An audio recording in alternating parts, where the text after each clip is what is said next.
Hoje nós vamos conversar um pouquinho sobre o texto de apresentação do livro A Bússola do Escrever, que foi organizado pela Ana Maria Neto Machado e pelo Lucídio Bianchetti, pela editora Cortez. Depois eu vou deixar junto com esse vídeo o link para vocês acessarem o livro. Não é um livro novo, mas é um livro que guarda algumas pérolas. Então é uma organização de uma série de textos de professores, orientadores e pesquisadores preocupados em compartilhar um pouco algumas questões da pesquisa científica, né, dessa realidade de pesquisas científicas, mestrado, doutorado, alguns impasses que vão surgindo muito em comum a áreas diferentes de conhecimento.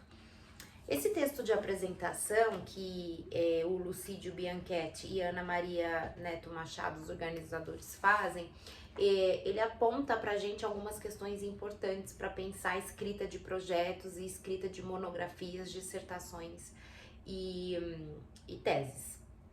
O primeiro ponto que os autores abordam é sobre quanto cada vez mais há um certo tom produtivista, né, invadindo a área acadêmica, de modo que os pesquisadores precisam, parece que, ganhar fôlego para fazer produções de escrita que precisam estar materializadas de formas muito rigorosas. E essa exigência, né, de fôlego nas escritas, com rigor, vai confundindo um pouco, né, os pesquisadores com relação à questão de regras e normas, metodologias e modos de pesquisa. Então, o que é que a gente diz quando fala de rigor num projeto de pesquisa ou numa pesquisa? Por que a gente confunde constantemente rigor com regra e escrita técnica? Então é muito comum nós encontrarmos escritas de projetos e artigos que são uma forma.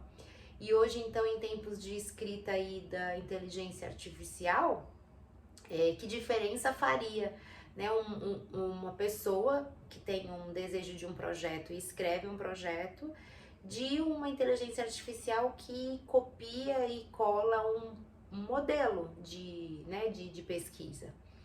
Qual seria a diferença da gente simplesmente pegar um modelo de escrita do gênero, né, do gênero de esboço de projeto e pesquisa e simplesmente aplicar de forma técnica?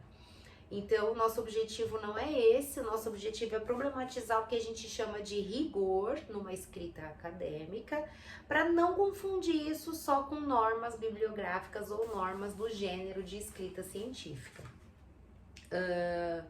Então, os autores do texto retomam a importância de pensar e reconhecer o ato de formular as ideias e expressá-las por escrito.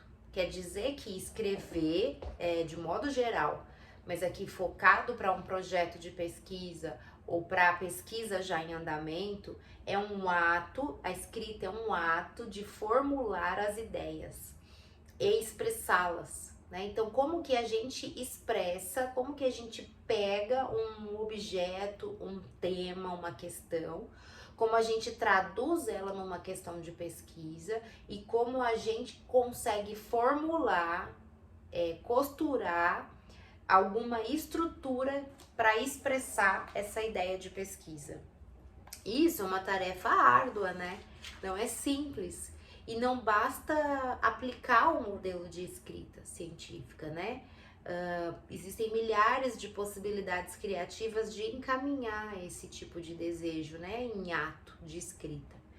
Então, seria necessário que a gente criasse intimidade, primeiro com o nosso tema, segundo com a própria lógica de escrita acadêmica, e por último, para não dizer, uma intimidade com o nosso estilo de escrita. Então teríamos aí que ter uma construção de um trio de intimidades, né? Isso quer dizer o quê? Que a gente teria que ter tempo de pesquisar mais sobre o nosso tema de interesse, saber de onde que ele vem, quem vem pesquisando sobre ele, fazer um estudo para tentar articular melhor a nossa ideia. Por outro lado, a segunda intimidade, compreender melhor os instrumentos de escrita científica e como que a gente pode fazer uso deles. e como a gente vai construindo isso num jeito que dê a entender para o leitor que é um jeito muito nosso de imprimir esse ato de escrita. Então, claro que esse processo vai ser vivido dentro da própria pesquisa de mestrado. O mestrado vem muito nesse lugar de aprender a pesquisar, e depois no doutorado isso vem já como um espaço de colocar em prática o que se aprendeu sobre fazer pesquisa numa proposta específica.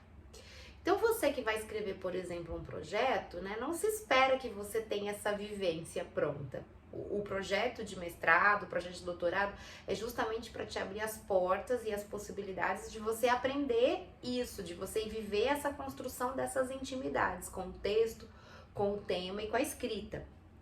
Então, teoricamente, o processo de escrita de um projeto, ele seria nada mais do que a possibilidade bem pontual de você propor um tema de pesquisa, de você propor uma questão e de você demonstrar para a banca que vai te ler se você tem condições, mínimas de adentrar essa lógica de pesquisa, né? O quanto o teu desejo de pesquisa, ele se traduz em condições mínimas que digam que ele pode virar mesmo, né, uma jornada de pesquisa. Então, os autores dizem assim no texto, podemos propor um ou vários modelos ao pesquisador iniciante, que está sempre desejoso de acertar. E às vezes isso se impõe como um poder, né, de um modelo, de como você deve escrever, ou que tema você deve escolher. Como se tivesse uma verdade, um padrão correto. E nesse sentido, as normas, elas atuam para ajudar nesse equívoco, né? Então, vai se induzindo você a escrever por obediência a uma norma, um modelo, e vai te induzindo a imitar, a aplicar, a virar um copista. Então, como é que a gente escapa, né, num projeto, na escrita de um projeto, de se mostrar nesse lugar de uma escrita por imitação, uma escrita copista, para conseguirmos transmitir em tão poucas páginas o que desse tema, dessa escrita, desse desejo de pesquisa tem de uma intimidade com você que escreve e um desejo de colocar isso a trabalho, com abertura para novidade, não simplesmente como um técnico aplicador e copista de um modelo. Isso é um grande desafio no projeto, né? E com tão poucas páginas e sempre tão pouco tempo de preparo. Então, por isso que é muito comum a gente encontrar cursos que vão apresentar roteiro e passo a passo. Esse não é nosso objetivo, né? Porque o passo a passo teria a ver com escreva isso primeiro, depois escreva isso segundo. Agora coloca essa bibliografia pronta. Então não é nossa orientação aqui te roteirizar, né? Ou te falar tecnicamente o que você tem que fazer. Pelo contrário, é com você sabendo o que se espera de um projeto de maneira técnica que você possa ali desenvolver algo genuinamente seu. Ainda que seja primitivo, ainda que seja muito pontual e cheio de dúvidas. Isso é que é interessante, né? Então quer dizer que o tal do rigor de um projeto científico, se ele não está ligado a uma norma, a uma técnica, a uma cópia e imitação de modelo, então o que é esse tal de rigor? Como que a gente pode mostrar para um leitor que nós estamos ligados a algum rigor científico? Bom, os autores aqui retomam que o rigor não é garantido então por padronizações do texto. Em alguma medida, esse rigor, ele permite esse espaço de liberdade. Então, no texto, né, você tem que ter ali esse espaço de liberdade que seja favorável a você falar do seu desejo de tema e objetivo de pesquisa com um certo estilo pessoal seu. E isso vai se desenvolvendo no momento onde você vai abordando o seu objeto de pesquisa, né? Não é uma coisa que é anterior, isso vai se constituindo, inclusive na relação de contato com o seu objeto de pesquisa. Quanto mais você vai ficando à vontade, entendendo o que você quer com a tua pesquisa, com o teu objeto de pesquisa, mais você vai conseguir ficar confortável e livre para escrever sobre ele. Mais você vai ficar confortável e livre para escrever sobre ele. Então, os autores falam desse processo de criação intelectual científico, né, que às vezes fica muito circunscrito a um campo metodológico. Às vezes você acha que é só no item de metodologia que você vai poder construir seu estilo, escolhendo por qual metodologia você vai querer desenvolver. Então, os autores aqui retomam que não, que o espaço de liberdade pode estar percorrendo todos os itens do texto. E a gente vai ter que entender como fazer isso. Mas o primeiro ponto, então, é saber da norma e da técnica para se livrar um pouco dessa predominância técnica. Esse é o paradoxo, né? Porque eles dizem aqui que o processo de escrita não se reduz a esse procedimento técnico e nem um bom receituário padronizado. E também não por uma vasta bibliografia. É muito comum as pessoas acharem que você tem que colocar, tipo, muita bibliografia num projeto de pesquisa para mostrar que você sabe daquilo e que então você vai ser um bom pesquisador. E já tem uma contracultura nisso, né? Porque às vezes, dependendo da disciplina, da teoria que você pega, um texto dá uma tese inteira. Um texto dá um mestrado inteiro. Um texto dá um projeto de pesquisa inteiro. Então, pode ser muito mais interessante que você complexifique o uso da sua bibliografia e que seja pouca bibliografia, mas que você consiga utilizá-la vastamente, do que você colocar uma tonelada de bibliografia que você não usa nada e fica lá só como mosaico, só como você querendo mostrar que você leu muita coisa.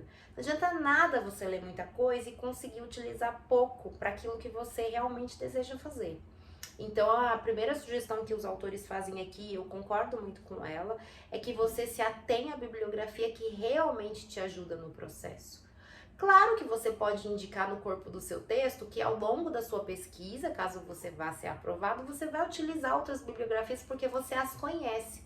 Então, você pode nomear bibliografias que você conhece, que você vai abordar, mas você não precisa mexer com toda essa bibliografia nesse texto de projeto, que é um texto tão pequeno, de 8 a 10, 20 páginas no máximo.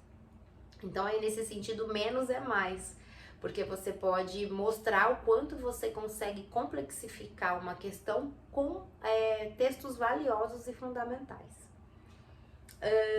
Isso tem a ver com rigor, né? O rigor é como se utilizar de pontos complexos de uma teoria e não só ficar demonstrando sem realmente utilizar-se dos textos. Então, os autores continuam dizendo que, finalmente, chegamos ao ponto do rigor, que o rigor está relacionado ao campo da epistemologia. Você sabe o que é epistemologia? Acho que nós vamos ter que falar disso em outra aula, porque isso dá muito tempo, né, de discussão. Mas quando falamos em rigor científico, rigor de uma escrita acadêmica, então não é padrão, não é norma, mas como você consegue se remeter ao campo teórico, ao campo epistemológico daquela área que você quer pesquisar. Então ele diz, né, os autores dizem aqui, estamos remetidos no rigor ao campo da epistemologia, né? E o que é o campo da epistemologia? Nenhum pesquisador, em nenhum momento da sua vida, nem que seja iniciante ou avançado, está dispensado de fazer tal exercício, que é o exercício de cunho epistemológico. O que isso quer dizer? Quer dizer que cada vez que você vai propor um projeto de pesquisa, cada vez que você vai escrever científica e academicamente, você vai ter que justificar, você vai ter que explicar o campo epistêmico da onde vem a sua temática. Você vai ter que demonstrar a sua proposta de investigação e como ela é possível de ser uma questão, como ela se reconhece como uma questão dentro do campo epistemológico que você quer pesquisar. Então, hoje em dia isso é muito fácil quando a gente fala de psicanálise, porque o campo da psicanálise na pesquisa científica andou muito, ainda bem, então a gente tem muita bibliografia sobre isso, mas muitos problemas de pesquisa às vezes acontecem porque eles não encontram justificativas epistemológicas nos campos, então eles ainda têm que inventar esse rigor epistemológico, né? Porque aqui o caso é como você justifica, como você encontra trilhas já abertas pelos seus predecessores para você dizer que a sua pesquisa ela é plausível, que existe teoria que embasa a possibilidade de pergunta dela e existe possibilidade de levar essa pergunta adiante. E mais ainda, né, no caso de um doutorado, por exemplo, que é um passo a mais do mestrado, no mestrado é como você articula essa possibilidade epistemológica no campo que já existe para construir a sua pergunta e a sua pesquisa, e no doutorado é como você já se permite até questionar alguns pontos da epistemologia com a sua pesquisa. Então, vem, né, em termos de talvez procedimento, norma, escrita, um pesquisador de mestrado e um pesquisador de doutorado são pesquisadores que têm questões, investigações e procedimentos de escrita. Mas com relação ao rigor epistemológico, é possível que no mestrado você que está começando a entender sobre isso na sua área, que você só venha, que não é só, né? Que você venha demonstrar que você tem conhecimento do campo epistemológico onde você está adentrando e formas de validar a tua questão. E já no doutorado você pode até inovar, questionar de um outro lugar este mesmo campo epistemológico de forma a contribuir com ele, mesmo que seja com alguma crítica ou questão. Então, num projeto de pesquisa, o rigor epistemológico é o que vai te permitir convencer o seu leitor que vale a pena ele investir na tua pesquisa, que vale a pena ele te dar espaço para você desenvolver seu projeto. Isso é fundamental. Eu acho que desse texto, assim, o que mais é interessante é como, né, esses autores vão desenvolvendo o que é ser pesquisador quando se trata de pesquisa acadêmica e rigor científico. Então, ser pesquisador não é só ser profissional ou estudante, né? Porque você pode ser um excelente profissional e você pode ter sido um excelente estudante. Mas o que é ser um pesquisador? Né? É um outro lugar lógico, que mexe com uma perspectiva de escrita cujo rigor implica sempre nas escolhas e discernimentos de uma epistemologia. Eu acho que isso é a parte mais importante desse texto, então, que é o texto de apresentação do Lucídio Bianchetti e da Ana Maria Neto Machado, presente no livro A Bússola do Escrever, segunda edição. Eu vou deixar o link para vocês, se vocês quiserem adquirir esse livro. E baseado nisso, eu acho que a gente pode pensar num exercício de escrita aí, que é para você, que você vai ver lá na caixinha, que é para você tentar descrever um pouco nessa perspectiva do rigor epistemológico, se você faz ideia de qual campo epistemológico você está adentrando na tua pesquisa. Se é psicanálise, se é escrita, se é clínica, se é questões sociais, se são algumas delas entrelaçadas, qual seria seu campo epistemológico principal ao qual você vai se ater? Quais os outros campos que você vai remeter, mencionar, mas não vão ser os teus campos principais? Você pode começar a pensar sobre isso e começar a tentar escrever um pouco, um parágrafo ou 2 parágrafos ou uma página sobre isso no nosso exercício de escrita sobre epistemologia, tá? O título do exercício